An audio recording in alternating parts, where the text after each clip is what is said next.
Reencuentros dialógicos entre la filosofía y la historia. Está organizado por el programa de filosofía, el programa de historia, el grupo de investigación APEIO y, por supuesto, la universidad. El cuerpo como eje de la historia y de la vida en la filosofía de Nietzsche. A lo largo de la obra de Friedrich Nietzsche es posible rastrear una serie de encuentros y desencuentros entre la memoria y el olvido que, al hacerse evidentes en el cuerpo, reordenan todos los aspectos del mundo humano, dando lugar a la filosofía, la historia y a la vida misma. En este sentido, el cuerpo será para Nietzsche el depositario y la huella de todo lo que el hombre ha logrado forjar a sangre y fuego en la historia, pero también la fuente de origen de todo lo ilusorio que nos permite instalarnos por seguridad y sosiego en la existencia. A partir de esta reflexión me propongo mostrar cómo en la filosofía de Nietzsche el cuerpo es el eje fundamental a través del cual pueden rastrearse las conexiones entre la creación de la memoria y la historia y entre la necesidad de olvido y la vida. En el primer parágrafo de la segunda consideración intempestiva, Nietzsche traza una analogía entre la necesidad de luz y sombra como condiciones de surgimiento de la vida orgánica y la necesidad del recuerdo y del olvido como condiciones de conformación de un ser histórico. La analogía no se agota en la comprensión de los aspectos biológicos disímiles que permiten la vida y su correlato en la particularidad que supone el hombre como único existente que posee la condición de ser histórico dentro del conjunto de miriadas de seres que conforman la naturaleza.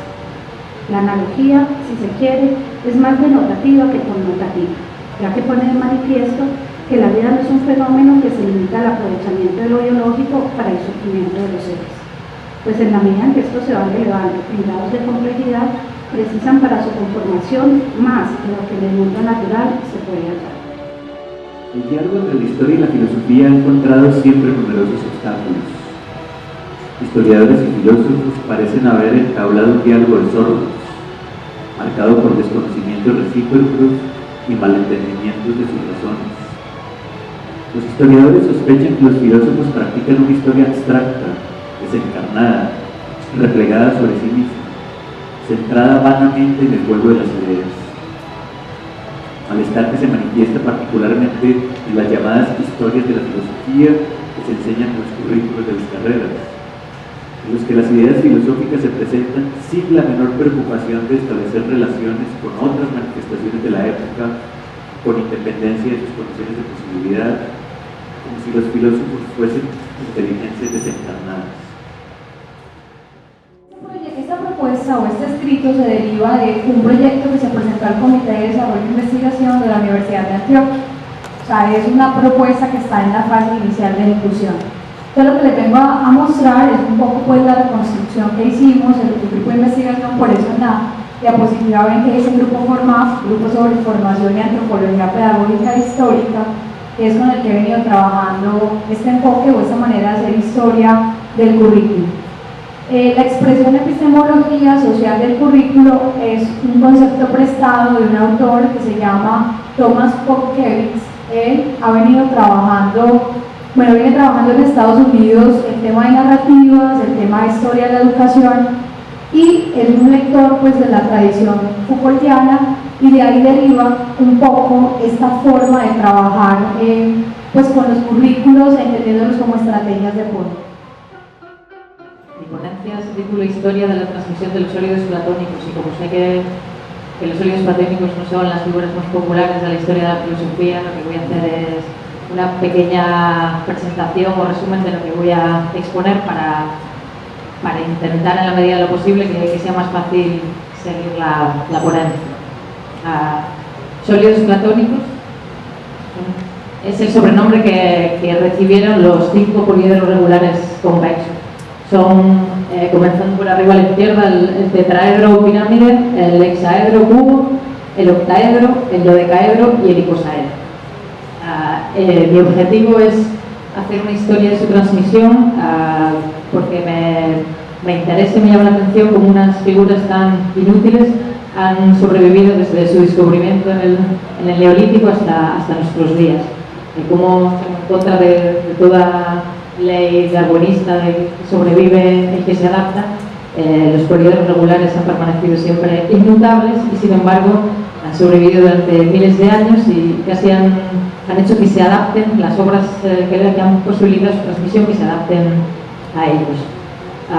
Vamos a comenzar con los poliedros regulares se descubrieron en el Neolítico y lo que vamos a hacer es ver ese punto cero para que vean que no me invento yo, que se descubrieron en el Neolítico, y voy a dividir la ponencia en tres partes.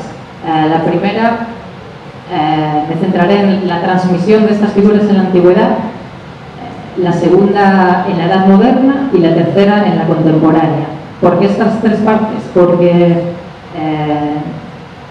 es en la antigüedad cuando se forman como familia y en la Edad Media desaparecen, por lo cual no podemos hablar de ellos. En el Renacimiento y Barroco tienen un resurgir muy rico y en la Edad Contemporánea una aparición muy sorprendente. Entonces lo que quiero mostrar es que cada una de las edades, cada una de las épocas se caracteriza por haber posibilitado un distinto modelo de transmisión. Es decir, en la antigüedad vamos a ver cómo los poliedros se transmiten gracias a textos filosóficos y matemáticos. El Timeo de Platón, los elementos de geometría de Euclides y el comentario del primer libro de los elementos de geometría de Euclides hecho por Proclo. Después, en el Renacimiento y en el Barroco cambia totalmente la manera del modo como se transmiten y esa transmisión se posibilita gracias a las representaciones gráficas.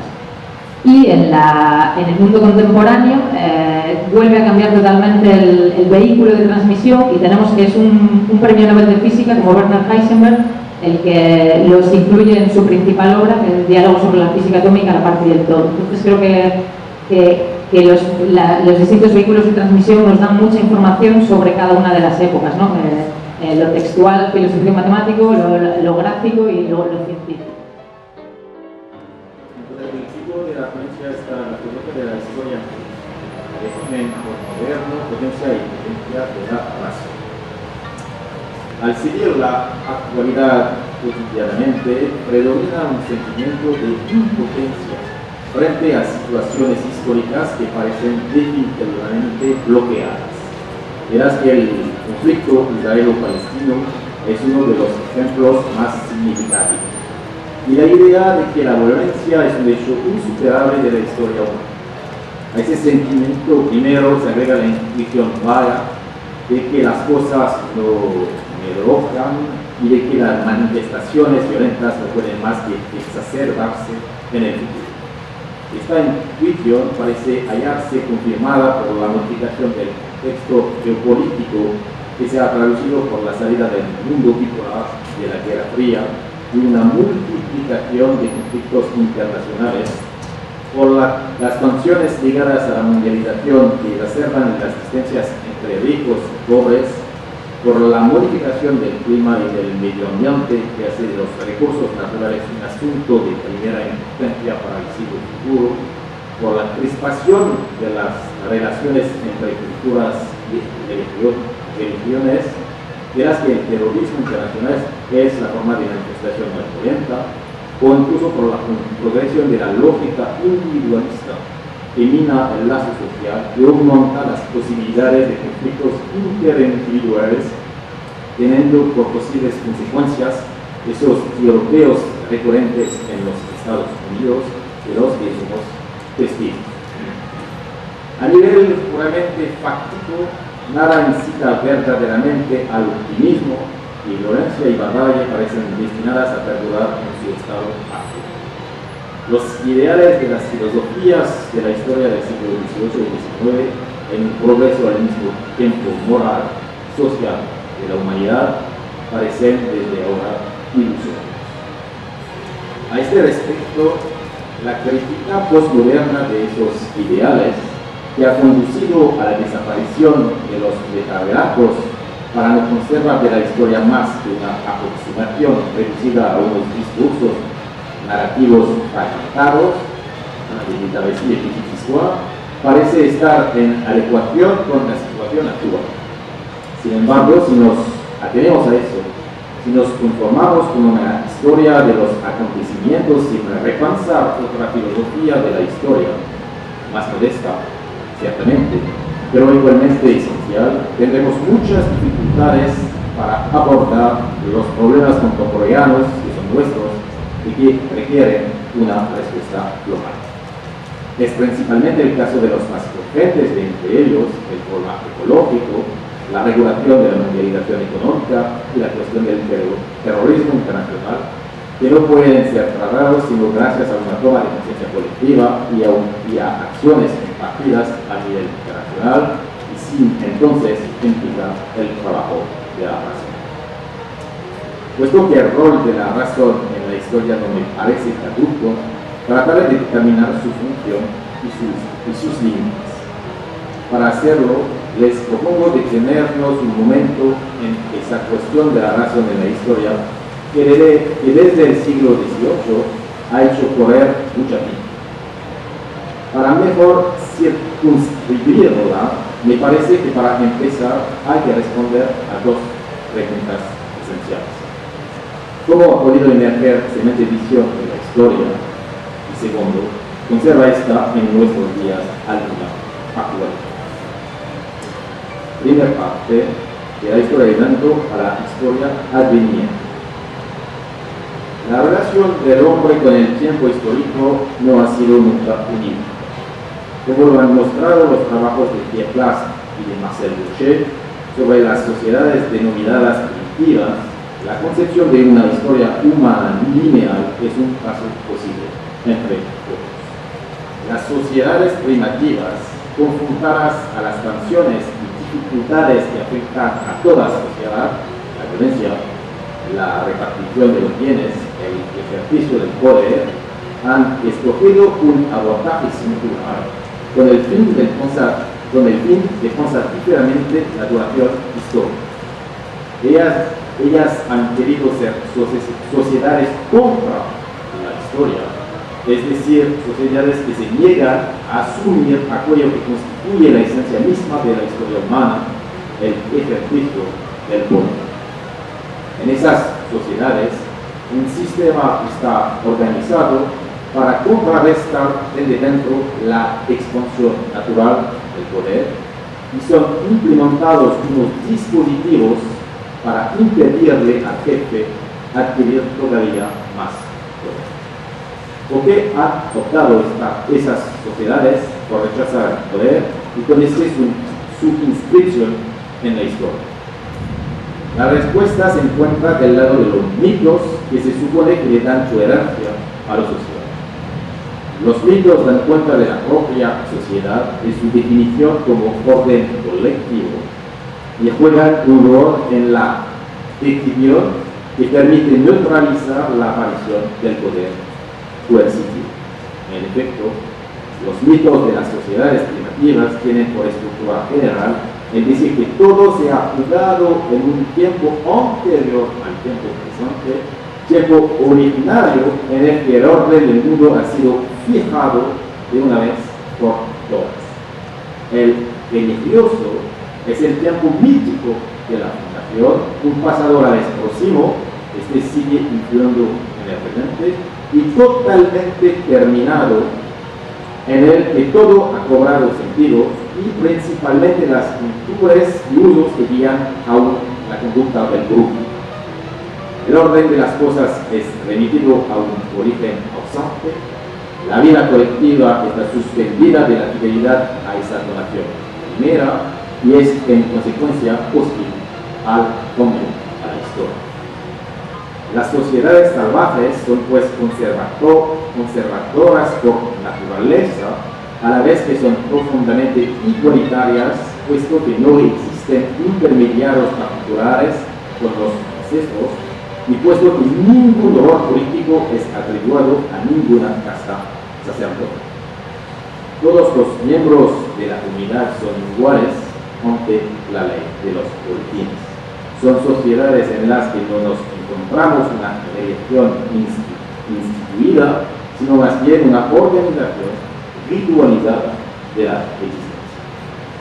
La política se encuentra aquí al desnudo, pues no hay quien la defiende de manera institucional. Lo que da cuerpo a la sociedad hace de ella una comunidad coherente al interior y permite diferenciarla al exterior es en efecto su estructura política, su manera específica de administrar la política. Las sociedades primitivas son diferentes entre ellas, tienen cada una organización política específica, pero pertenecen a un mismo modo de ser, a un esquema político idéntico que descansa en el culto de los ancestros y en el respeto de un pasado vivo. ¿Cómo sorprenderse, entonces, de que las sociedades primitivas sean las que conceden un lugar más importante a lo religioso? La religión tiene aquí un lugar central y del todo particular, porque su función política es excepcional. Esta consiste en impedir toda evolución hacia una sociedad de tipo Estado.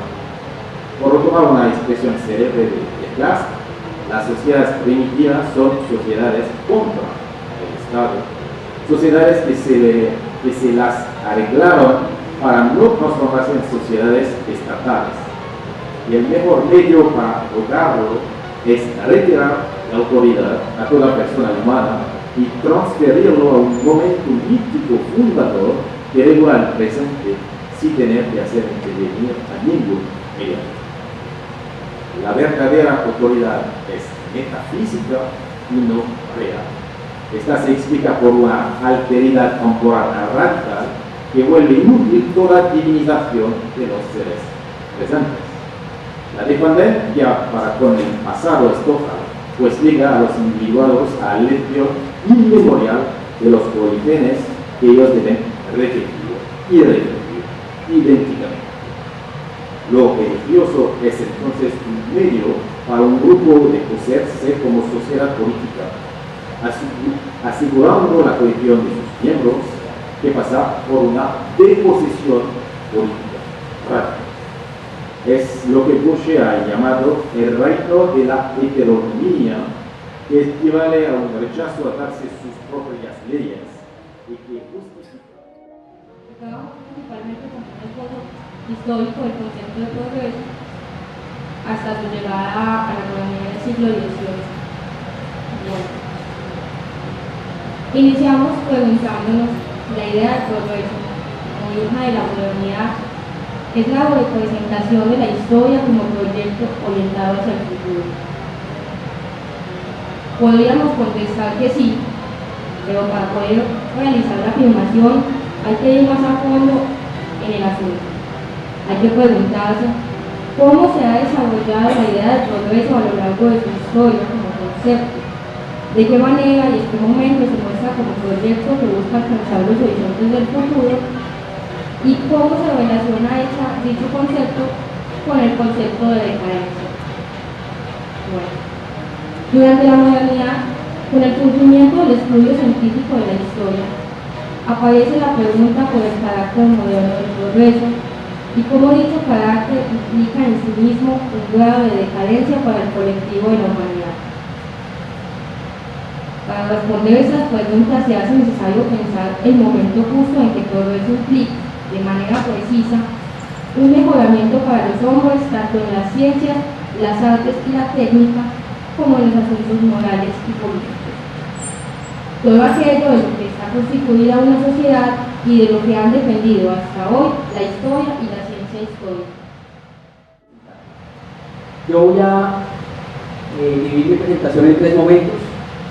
El primero, respondiendo quizás a la inquietud del evento, que es tratar de mirar como esos puntos de toque entre historia y filosofía. Yo diría como esos momentos de sinapsis entre historia y filosofía, y quizás una luz alrededor de eso es lo que Horkheimer presenta en su idea inicial de un proyecto de investigación social interdisciplinario asociado obviamente con la filosofía. ahí básicamente lo que voy a tratar de construir es el concepto de materialismo interdisciplinario. A partir de ello, en un segundo momento, antes de ligar, digamos, algunos elementos sustantivos del concepto de dialéctica de la ilustración, voy a trabajar a partir de un ensayo que hace parte de los últimos que aparecieron en el Script antes del exilio. Es el ensayo titulado El fin de la razón. Allí, de alguna manera, Horkheimer ya va enunciando algunos de los elementos sustantivos de la dialéctica de la ilustración, particularmente tocando dos conceptos fundantes. Uno, el concepto de autoconservación, y el otro, de dominio de la naturaleza. Es decir, conceptos centrales para entender el concepto de dialéctica de la ilustración. Y en la tercera parte voy a hacer, digamos, una pregunta, y es si el fin de la razón o la crisis de la razón como su inevitable destrucción, pues es algo que no se podía evitar. Así como un interrogante para que quizás a partir de eso podamos debatir. En este primer momento que ya voy a comenzar, la base de mi trabajo está fundamentada en un texto que se conoce como la Carta Fundacional de la Teoría Crítica. Fue la lección inaugural de Horkheimer en el año 31, donde presenta el estado actual de la filosofía social y las tareas del Instituto de Investigación Social.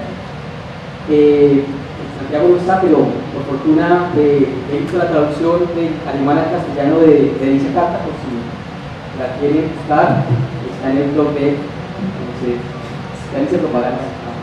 Bien, primera parte, la idea de una teoría crítica y su relación con la filosofía, de la conciencia del individuo a la dialéctica de teoría histórica.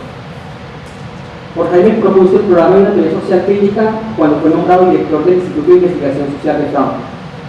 Siendo Karl Bringer director del instituto, ya se habían realizado los primeros esfuerzos para vincular la investigación social, económica y política con una propuesta crítica de la sociedad en el marco de un trabajo interdisciplinario.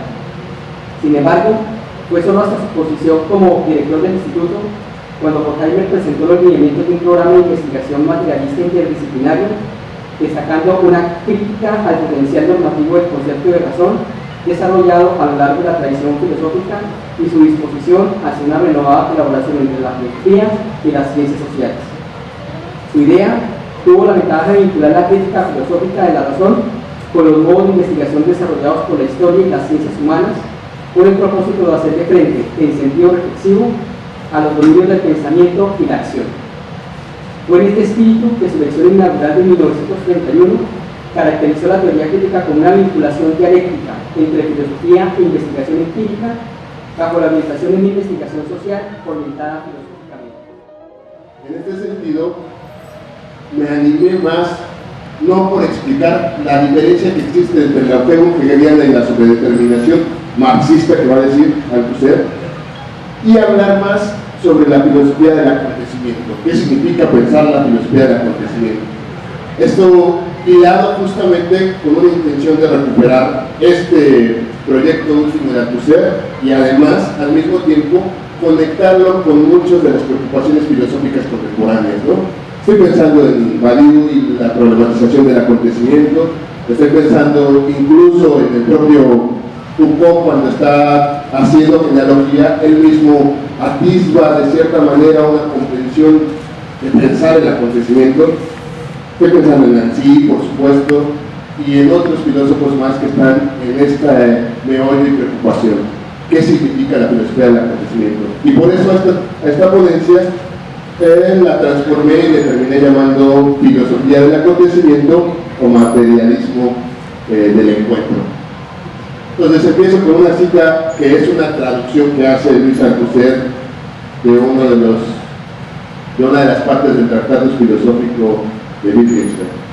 Cito: el mundo es todo lo que acontece, o más literalmente, el mundo es todo lo que nos sobreviene, lo que nos cae encima. Fin de cita. Llueve. Así comienza uno de los últimos textos de Althusser. En una lectura primaria, la palabra solo anuncia lo que más adelante será el verdadero objeto de reflexión: la lluvia de átomos de Epicuro y el vacío del que tiene lugar.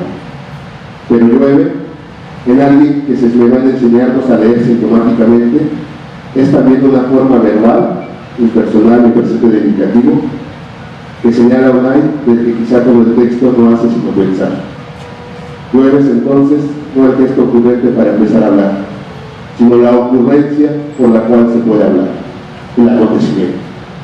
Llueve no es lo que inicia, sino lo que recorre el texto. Por eso, enfatizando tal problema a trabajar, Althusser nos dice en la siguiente oración, cito a Althusser: que este libro sea, pues, para empezar, un libro sobre el simple llueve. En fin de cita. En este sentido, lo que anima la colocación de ese llueve no es solo el pensamiento sobre la lluvia de átomos de Epicuro, sino el espaciamiento en el cual se produce la necesidad de pensar, y que solo una corriente subterránea de la que participa Epicuro ha podido traer a su pesar. Esta corriente se llama el materialismo del encuentro. El materialismo del encuentro se convierte en esa corriente por medio de la cual Althusser cree que es posible pensar el aire. El trabajo está ceñido a una interpretación, digamos, de las tesis de la filosofía de la historia de Benjamin, que vincula, digamos, un esfuerzo personal con también un trabajo que ha realizado Reyes Mates sobre la misma, un libro que ha publicado hace ya algunos años, poco conocido. Entonces, ese esfuerzo personal es una manera, digamos, de hacer una interpretación a partir de las tesis, ¿no? Que las tesis hablen por sí mismas. Vamos a hacer bastante, pues, en ese sentido, muy estricto, digamos, con lo que ella nos expone. Nos proponemos en el siguiente trabajo analizar las implicaciones de las tesis de la filosofía de la historia de Benjamin, tanto para pensar la historia como la acción política. En ese sentido, dividimos nuestro trabajo en tres apartados: la memoria de los vencidos en su lucha contra el historicismo, Benjamin y su lucha contra la idea de progreso histórico, y el mesianismo como elemento simbólico de la acción política. Finalmente pondremos unas conclusiones tentativas. Primero, la memoria de los vencidos en su lucha contra el historicismo. Benjamin realiza una crítica contra la forma predominante de contar la historia de su época, que él llama historicismo. Por eso entiende un modo usual de considerar la historia como un recurso lógico progresivo en la que se nota una continuidad inevitable entre los acontecimientos y hechos del pasado con lo que ocurre en el presente, de forma que de este último se derivan también los factores y condicionantes de la futura realidad. Esta forma lógica de narrar la historia obliga al historiador a tener en cuenta solo aquellos hechos y acontecimientos que encajan dentro de las relaciones de causa-efecto. Las rupturas y descontinuidades, en cambio, se consideran históricas solo cuando pueden a su vez convertirse en condicionantes de nuevos hechos. Al historicismo pone el filósofo alemán la forma como narran, o más bien cómo deberían narrar la historia los historiadores formados en el materialismo histórico. Benjamin identifica dos diferencias entre el historicismo y el materialismo histórico. La primera se refiere a la forma como asumen el pasado. Así afirma en la tesis 16 que mientras el historicismo concibe el pasado como algo eterno, petrificado, que condiciona y determina el presente, o continúa su recorrido inevitable en muchas formas en el futuro, el materialismo histórico cree que el pasado puede constituirse en una experiencia única para el hombre, ya que en el presente tenemos la posibilidad de que éste deje de ser lo inevitablemente igual y repetido para el futuro. El presente, dice Benjamin, no tiene que ser un simple tránsito, pues en él yace la posibilidad de una ruptura.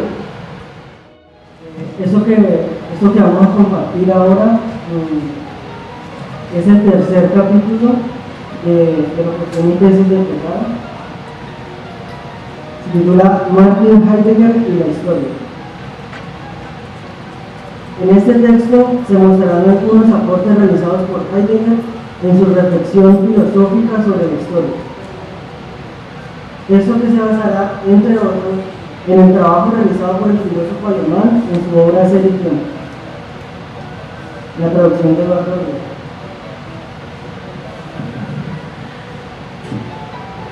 Heidegger muestra la necesidad de pensar radicalmente la utilidad y los perjuicios de la historia para la existencia.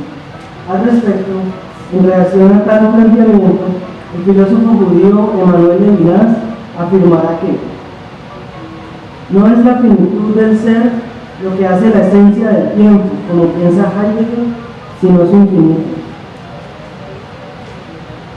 La detención de la muerte no se aproxima como un fin de ser, sino como un desconocido que, como tal, suspende el poder. La construcción del intervalo que libera el ser de la limitación del destino llama a la muerte.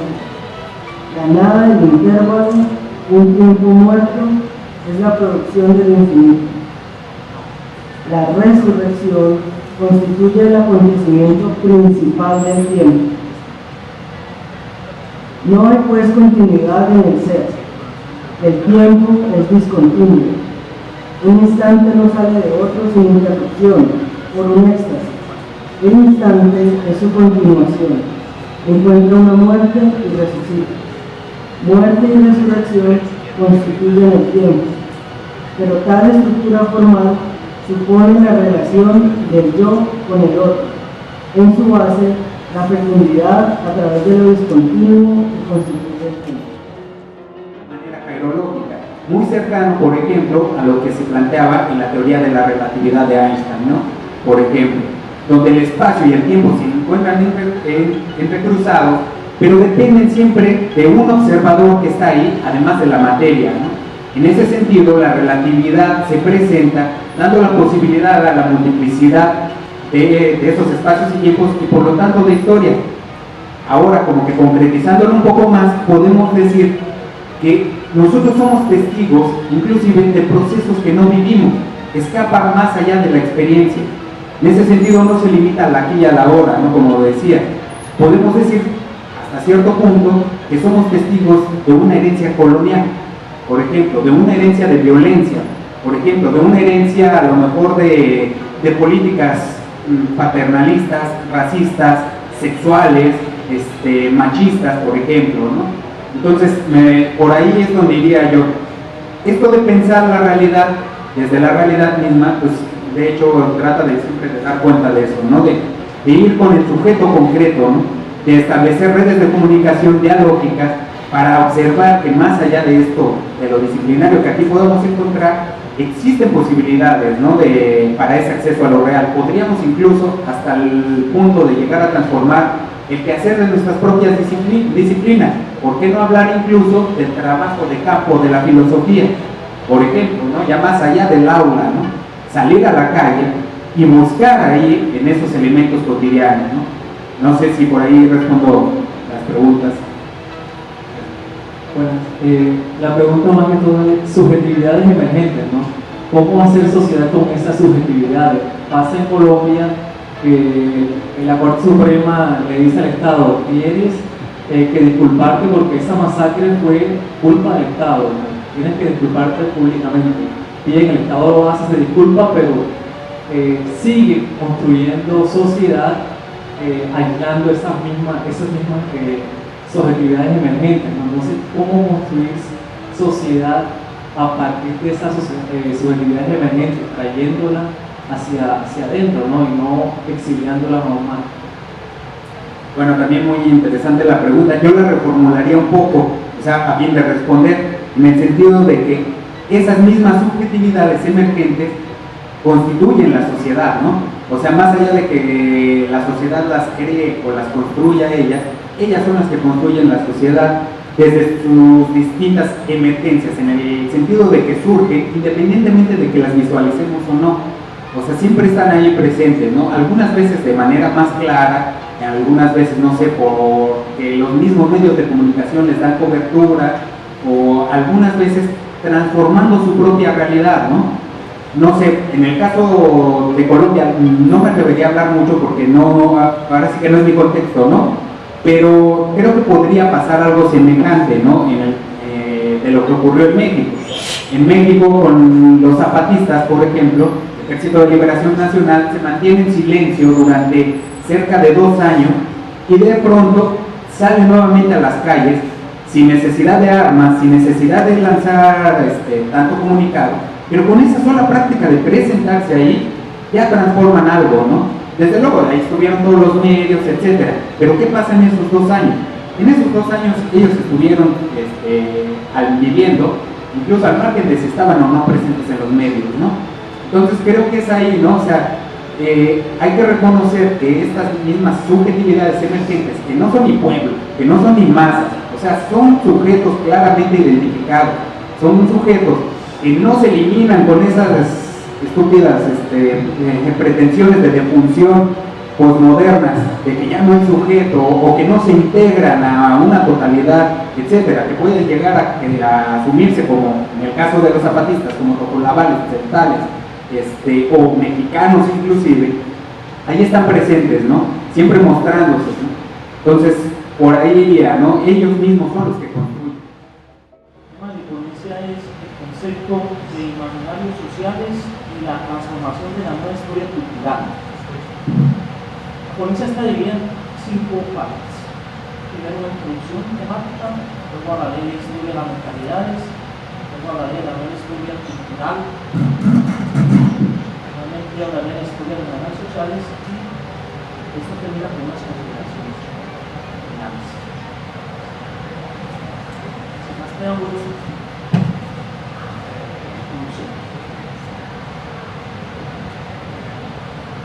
François Doucet plantea en un breve texto que mayo del 78 es un evento de ruptura de gran importancia en la historia contemporánea, un suceso enigmático que estremece por su carácter repentino y radical. Sin embargo, es difícil medir los efectos, la onda de choque que ese acontecimiento ha tenido en los escritos históricos franceses. Esta conmoción encontró una de las principales fuerzas en el tratamiento de los sentidos que hacen imposible toda reducción interpretativa a un sistema monocausal mecánico.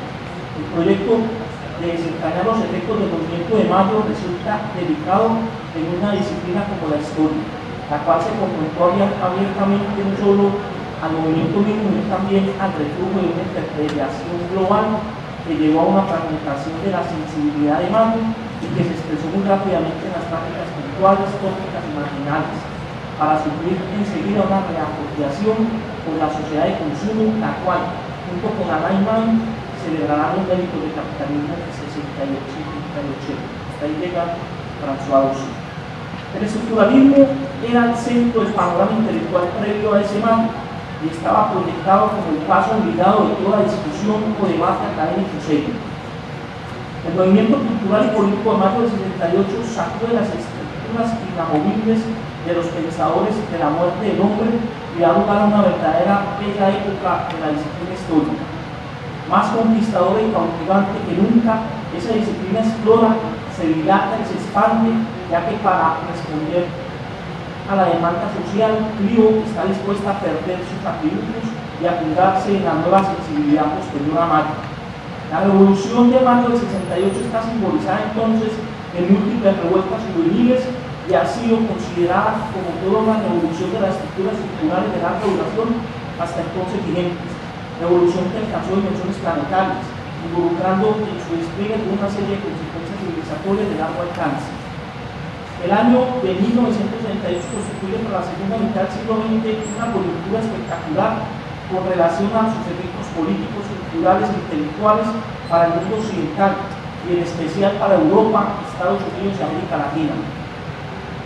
Fue el año de las revueltas en las universidades norteamericanas, de la contestación de los estudiantes en las universidades de la España franquista, de la lucha por los derechos civiles de los afrodescendientes de Estados Unidos, del nacimiento del movimiento feminista, del principio del fin de la Unión Soviética, de la primavera de Praga, de los asesinatos de Martin Luther King y Robert Kennedy, de la matanza de estudiantes en Tlatelolco, en la Ciudad de México, de la ofensiva del TET en la guerra de Vietnam, del sexo, las drogas, el rock and roll y del mayo francés, entre muchos otros eventos. Punto de llegada y de confluencia en un amplio espectro de luchas sociales y políticas en el mundo que se levantaron contra la nueva forma de dominación del capitalismo. La revolución cultural de mayo del 68 impactó al conjunto de las ciencias sociales en general y a la historiografía en particular. En distintas versiones, cuyos temas centrales son los temas de la cultura manifestada en la psicohistoria anglosajona, en la difusión de la historia de la mentalidad francesa, en la antropología histórica rusa, en la historia intelectual norteamericana, en la consolidación de la línea de la historia italiana, en la nueva historia social alemana y en la línea interesada en la cultura popular de la historia marxista-americana. La visión hegeliana de la historia y su reivindicación por el marxismo en el siglo XX nos acostumbró a pensar en la historia como una línea relativamente continua de progreso. A pesar de algunos sobresaltos inevitables debidos a las pasiones humanas a través del juego de acuellas, habría que ver justamente la astucia de la razón en acción, asistiríamos globalmente en la historia, según Hegel, a una evolución, yendo de un tiempo antiguo, siempre obsoleto, a un futuro portador del cumplimiento de los fines racionales del ser humano y del mundo. Es pues la teleología subyacente a la historia la que permite a esta estar orientada linealmente hacia el progreso. Sin embargo, sabemos bien que para Spinoza, este pensador holandés del siglo XVII, no existe ninguna finalidad en la naturaleza y podemos, por lo tanto, interrogarnos por el estatuto de la historia en él, con el fin de determinar si en su filosofía hay o no progreso histórico. La lógica estricta querría que este no fuera el caso, pero con ello se nos ocultaría toda una dimensión del pensamiento de Spinoza que equipara a las sociedades con individuos, lo que él llama individuos, de modo que pueda otorgárseles el mismo género de progreso a estas que a todo individuo. Así pues, que tal progreso existe es algo indiscutible, ya que de lo contrario no tendría ningún sentido por Spinoza la redacción de una ética, ni tampoco la de obras políticas como el Tratado Teológico Político y el Tratado Político. A la exploración de esta analogía entre el individuo singular, que es el hombre, y el individuo colectivo, que son las sociedades, estará dedicada a esta presentación, así como a sus consecuencias para una filosofía del progreso histórico en Spinoza. ¿Me escuché bien? ¿Está bien? Sí, de acuerdo. Nuestra primera parte estará consagrada a comprender la naturaleza del progreso y veremos aquí que este es necesario e inmanente, es decir, que es un progreso que ningún finalismo externo dirige. Esto es la problemática. Nuestra segunda parte tendrá entonces por objeto la comprensión de las modalidades exactas según las cuales este progreso se despliega automáticamente sobre la base de una comparación entre individuos singulares y colectivos. Este planteamiento nos permitirá responder a varias cuestiones, en particular a aquella relativa a las condiciones requeridas en materia de libertad y necesidad para hacer posible una construcción de la historia. Una filosofía de la historia puede o incluso debe preferentemente pensarse sobre un fondo de necesidad o más bien de libertad. También aquí, el caso de la filosofía de Spinoza es interesante, porque a pesar de la ausencia de finalidad en la naturaleza, la causalidad deficiente de esta última no es menos necesaria. Entonces, ofrece Spinoza un marco que permita concebir la contingencia aparente de los acontecimientos históricos, o finalmente son estos necesarios. En suma, la reintroducción de una noción de progreso en la historia en Spinoza debe modificar nuestra comprensión de la necesidad inmanente spinoziana, como emerge en la finalidad de la necesidad de las causas ciegas, una finalidad de la necesidad de las causas ciegas. En primera parte, la ausencia de finalismo externo en el progreso según Spinoza. De manera sorprendente, en Spinoza encontramos al mismo tiempo una crítica del prejuicio finalista y la afirmación de un automatismo hacia el progreso.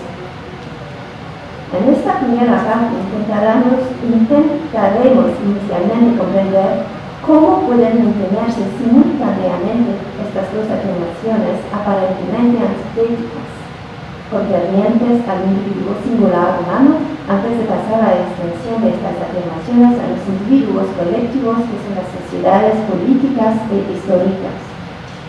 Y para comenzar, nada es más fácil de identificar en la filosofía espinoza que la negación del finalismo en la naturaleza. Esta negación es tempranamente enunciada en fórmulas célebres de la ética, en concreto en el apéndice a la primera parte de la ética. Cito: todos los prejuicios que me propongo señalar aquí dependen de uno solo, a saber que los hombres suponen comúnmente que todas las cosas naturales actúan como ellos mismos en vista de un fin, e incluso dan por cierto que Dios mismo orienta todo a determinado fin. En efecto, dicen que Dios lo hizo todo en función del hombre y que hizo al propio hombre para que le rindiera culto. Estaba diciendo, tratando de decir que la filosofía y la historia tratan de temas diferentes y al mismo tiempo indicar que la filosofía requiere de la historia de una manera especial, pues puede hacer que las personas que están en el salón como que sonrían, ¿no? Digan, bueno, eso es un tópico. Lo que pasa es que yo estoy confiado porque la filosofía precisamente está hecha de tópicos, entonces nuestra disciplina es una amalgama de lugares comunes históricamente asentados, así que decir un tópico y decir algo así como que la filosofía y la historia tratan de temas diferentes y a la vez la historia necesita de la filosofía, o más bien la filosofía necesita de la historia, pues bueno, es un lugar común, pero está bien, ¿no? Sin embargo, lo que sí es cierto, más allá de esta cuestión, es que hay un debate real, hay una división, se podría decir, entre aquellos que entienden que la filosofía requiere de la historia y aquellos que piensan que más bien no es necesaria tal aporte o es un aporte muy secundario, ¿no? Hay autores o hay propuestas, hay posiciones radicalmente enfrentadas a la necesidad de la historia para la filosofía y bueno, pues uno puede pensar en ejemplos como el de Harman, que según Bernard Williams tenía en la puerta de su despacho un cartel que decía "Di no a la historia de la filosofía". Entonces Harman decía eso, o bueno, la anécdota de Quine, ¿no? Diciendo hay personas que se interesan por la filosofía y otros que se interesan por la historia de la filosofía. Evidentemente para Quine los realmente valiosos son los que se interesan por la filosofía, los de la historia pues son gente que en realidad se puede mirar con cierta sospecha. Entonces hay posiciones que se enfrentan o que rechazan, en realidad son un eco de otras posiciones, como supuestamente pues la de Descartes, cuando decía que de la historia, en el discurso del método, Descartes dice en un momento que el estudio de la antigüedad o de los antiguos solo ha derivado una gran ignorancia. Evidentemente esto es una lectura, o se han hecho lecturas a propósito de esto, y digamos que ven que Descartes sería alguien que estaría enfrentado a la historia de la filosofía, por cosa que puede discutirse, pero digamos que esa posición la heredan a algunos autores actuales.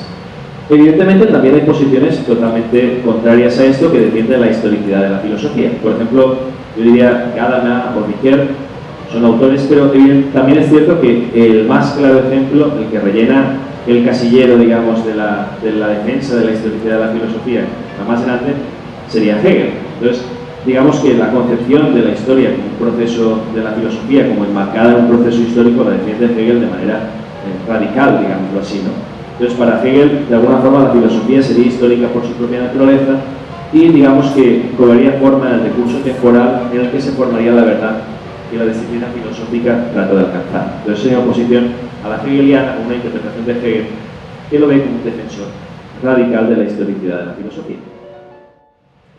Voy a explicar en el transcurso de la ponencia, porque cambió el título en la introducción. El título de ahora es La palestra de las interpretaciones, el carácter de la historiografía filosófica.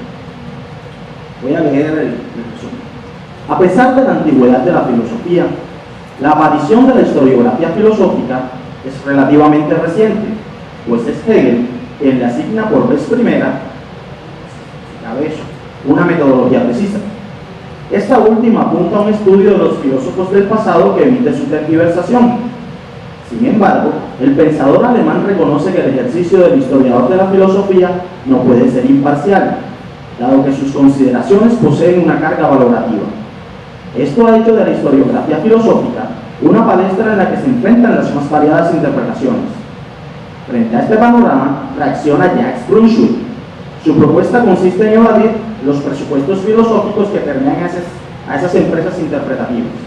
Para ello, Brunswick estima necesario recurrir a técnicas objetivas como la paleografía, la filología, la traducción, la edición crítica, que tratan de dilucidar los sentidos de los textos. Empero, Piero Ben cuestiona que sea posible hacer historiografía de la filosofía sin poseer intereses filosóficos, ya que su practicante debe tener una afinidad electiva con aquello que estudia. La ponencia parte de esta idea para destacar que no hay interpretaciones del pasado que permanezcan indiferentes a las motivaciones actuales. En este sentido, el único criterio, no método, posible para estimar la conveniencia de las interpretaciones es su plausibilidad.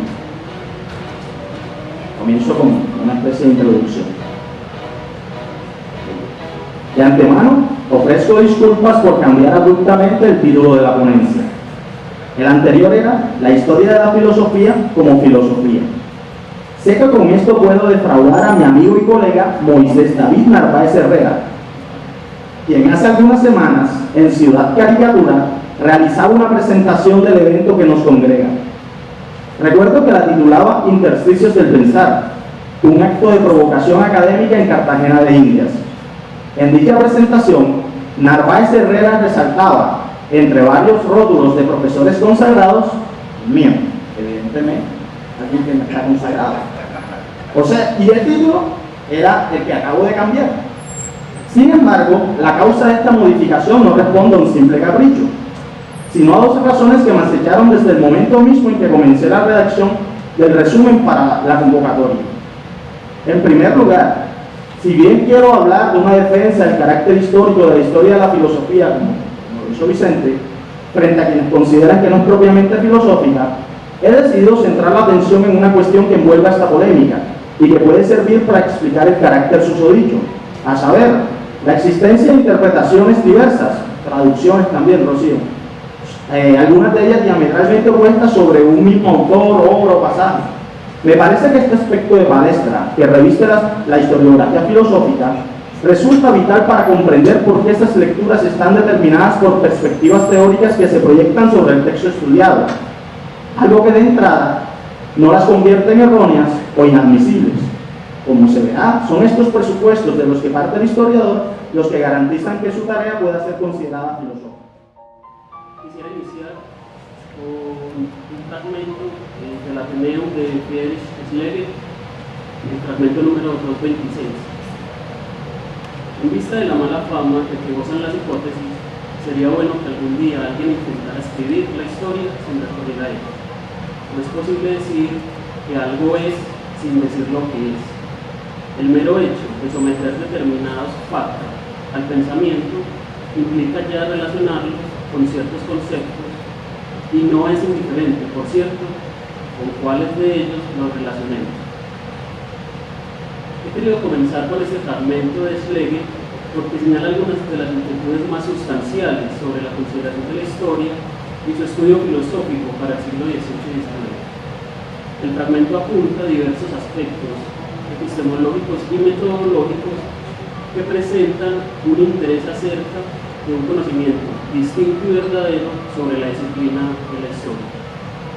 De ahí que el fragmento rechace el uso de las hipótesis como criterio para el conocimiento de la naturaleza de la propia historia y el modo, a su vez, en que debe tratarse. Así, cuando se realiza un predicado de existencia, algo es, a la vez se debe establecer qué es ese algo. En otros términos, cuando decimos que algo existe, ya debemos saber cuál es su naturaleza y la constitución de esa naturaleza. De este modo, cuando referimos los facta, que son hechos concretos existentes, a conceptos, los conceptos ya tienen la explicación de lo que son aquellos.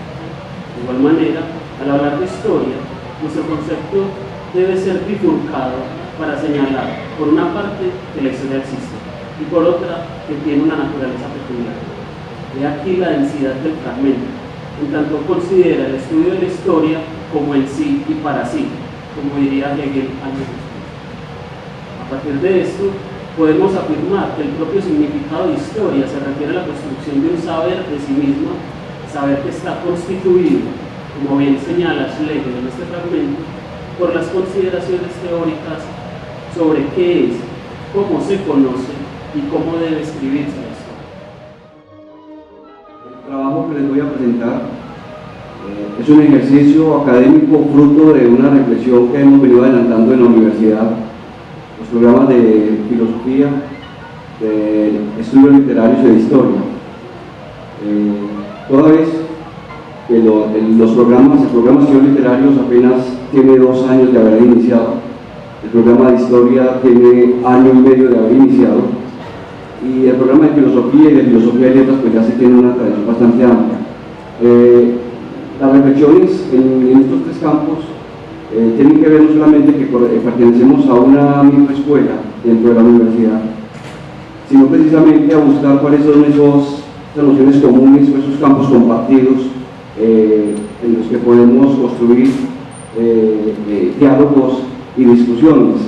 En la universidad, a propósito, los estudiantes tienen la posibilidad de cursar doble programa y muchos de nuestros estudiantes cursan, por ejemplo, historia y filosofía o historia y estudios literarios.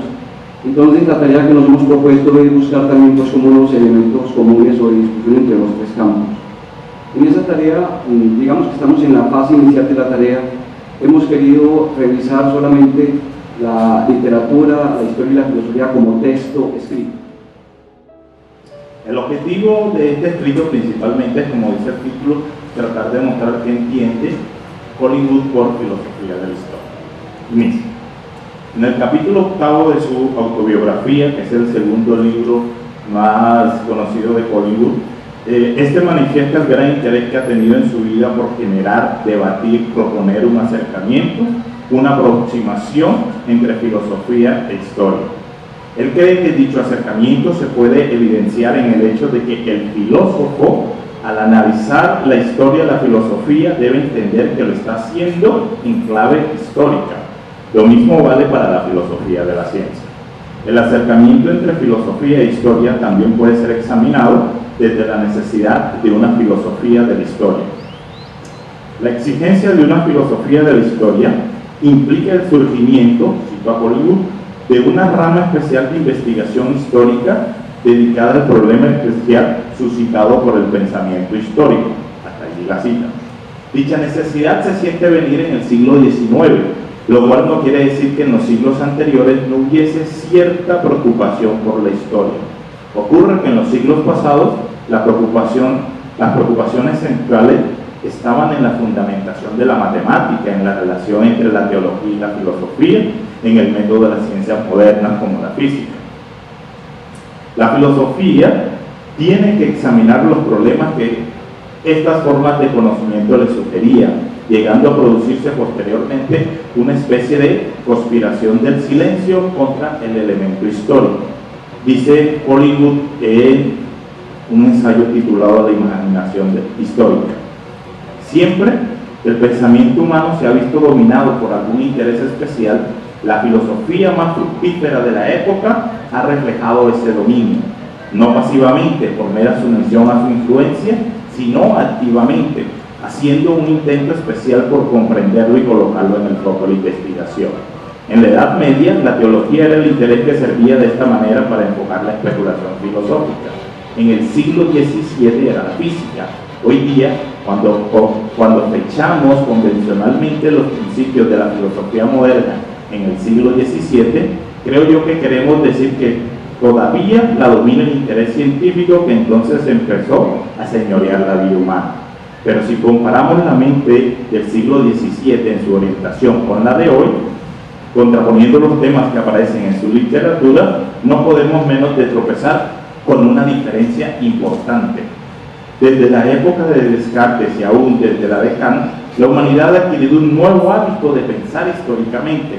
Con esto no quiero decir que no hubiesen historiadores dignos del título hasta hace medio siglo, sería falso. Ni aún quiero decir que desde entonces ha aumentado enormemente la masa de conocimiento histórico y la producción de libros sobre historia. Eso sería verdadero, pero relativamente sin importancia. Lo que quiero decir es que durante este tiempo el pensamiento histórico ha forjado una técnica propia de carácter no menos definido y resultados no menos seguros que los de su hermana mayor, la técnica natural, y que al centrarse así en el camino seguro de la ciencia ha tomado sitio en la vida humana desde su influjo, ha permeado y hasta cierto punto transformado todos los departamentos del pensamiento y la acción. Hasta ahí la cita de Paul. El pensamiento filosófico contemporáneo tendrá que enfrentarse con ese nuevo hábito de pensar históricamente, con la técnica creada por tal pensar. En esa medida, Hollywood, en otro de sus famosos ensayos, La naturaleza humana y la historia humana, dice: el elemento realmente nuevo en el pensamiento de hoy, comparado con el de hace 3 siglos, es la aparición de la historia. Es verdad que el espíritu cartesiano que hizo tanto por la física estaba poniendo los cimientos del método crítico en la historia antes de terminar el siglo XVII. Pero la moderna concepción de la historia, en cuanto estudia al mismo tiempo crítico y constructivo, cuyo método es la reconstrucción de ese pasado a partir de documentos escritos y no escritos, críticamente analizados e interpretados, no fue establecida hasta el siglo XIX y todavía ni siquiera se le elabora en todas sus implicaciones. Hasta ahí la cita de Jorge. La investigación histórica, el pensamiento histórico comienza entonces aproximadamente en el siglo XIX a suscitar problemas epistemológicos y problemas metafísicos. Por problemas epistemológicos podrían agruparse bajo la pregunta siguiente: ¿cómo es posible el conocimiento histórico? Problemas metafísicos concernientes a la naturaleza de la materia del historiador, la elucidación de términos como sucesos, procesos, progresos, civilización, etc. Es justo aclarar aquí que Hollywood no entiende por metafísica la pretensión de indagar lo que se encuentra por fuera de lo circunscrito a la experiencia. Él entiende en primer lugar, entiende la metafísica en primer lugar como, y es una cita de Hollywood, un intento por descubrir lo que la gente de un tiempo cree acerca de la naturaleza general del mundo, siendo tales creencias el supuesto de toda su física, es decir, sus investigaciones de los detalles de ella. En un segundo lugar, la metafísica es el intento de descubrir los supuestos correspondientes en otros pueblos y otros tiempos, y seguir el proceso histórico por medio de un conjunto de supuestos, como conjunto de supuestos se han cambiado por otros. Hasta allí la cita de Collins, que se encuentra en la misma autobiografía. Es justo preguntarse, pues, ¿por qué la filosofía de la historia ha de constituir un estudio especial en lugar de encontrarse sumida en una teoría general del conocimiento?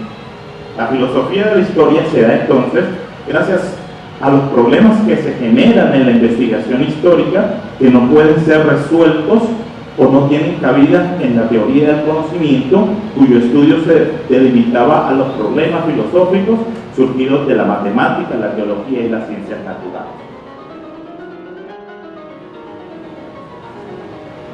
Yo voy a referirme a un aspecto que trata Collingwood cuando intenta responder a la pregunta que hace el historiador, ¿sí? Pero mi intervención no es una intervención que intenta elucidar aquello que es característico de la filosofía de la historia. De hecho, comparto, bueno, primero agradezco la intervención de Vladimir, que allana el terreno a la presentación, las intervenciones de algunos de ustedes que de alguna u otra manera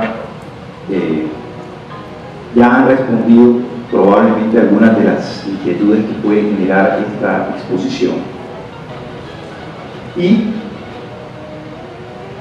estoy de acuerdo con lo que plantea el profesor Santiago Castro en el hecho de que, bueno, hay modificaciones en torno a la investigación histórica y se han señalado algunos elementos que también son claves para la comprensión de su dinámica, entre ellos lo que tiene que ver con la narrativa, lo que ha planteado Hayden White, o lo que ha planteado Paul Ricoeur desde la hermenéutica.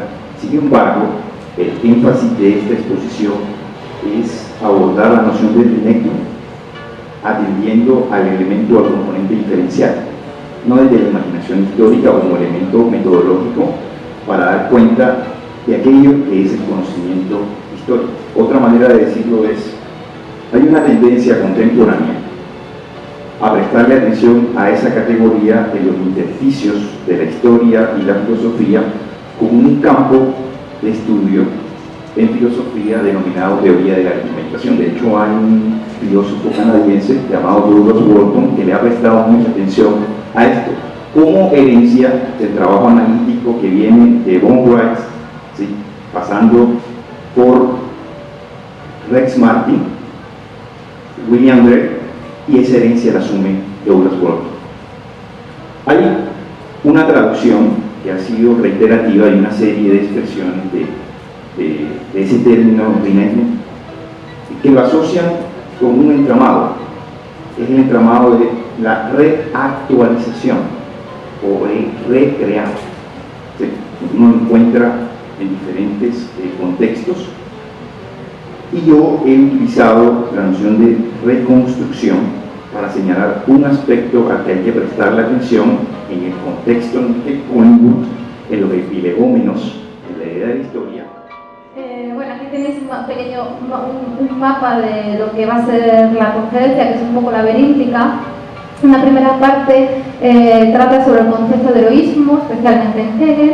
Una segunda sobre la división de espacio público-privado y sobre la exclusión de las mujeres de la esfera de la acción histórica, de nuevo especialmente en Hegel. Una tercera parte sobre el declive del ideal del heroísmo. Una cuarta sobre la disolución contemporánea del concepto de sujeto. Una quinta sobre la disolución del concepto de feminismo, del sujeto de feminismo, perdón. Y luego unas conclusiones que se harán en clave ética sobre una posible recuperación del concepto de heroísmo desde una perspectiva ya democrática. Vengo a la primera parte. Tradicionalmente, y es una de las señas más célebres de la filosofía de la historia romántica, se ha considerado que la historia es a un tiempo el escenario y la obra de los grandes hombres. Según Hegel, la historia universal es el progreso en la conciencia de la libertad, y precisamente por eso dice nosotros, y ese nosotros recogía a una élite ilustre de prusianos que vivieron en torno a 1820, nosotros comprendemos que todos los hombres son libres y que actúan, es decir, que hacen cosas en el mundo a impulsos de su voluntad, es decir, de sus pasiones y sus intereses. Sin embargo, no todos los hombres, por libres que fueran, han sido vistos como agentes de la historia, al menos no de la historia universal. Los llamados hombres históricos, cito a Hegel, los individuos de la historia universal, son para Hegel aquellos en cuyos fines mora el elemento general que contiene la idea motriz de la historia. Vuelvo a citar a Hegel. Los grandes hombres en la historia son estos cuyos fines particulares encierran lo sustancial que es la voluntad del espíritu del mundo. Y añade, debe llamarse los héroes en tanto que sacan sus fines y su vocación no simplemente del tranquilo y ordenado transcurso de las cosas, consagrado por el sistema que los mantiene estables, sino de un manantial cuyo contenido es recóndito y no ha brotado hasta la existencia actual. Parecen beber de sí mismos y sus acciones han creado en el mundo una situación y unas circunstancias que parecen ser tan solo su hecho y su obra. Termina la cita. Esos grandes hombres cumplen una misión, que es hacer estallar la cáscara de la almendra de una época para favorecer la aparición de una nueva fase, un nuevo tiempo histórico.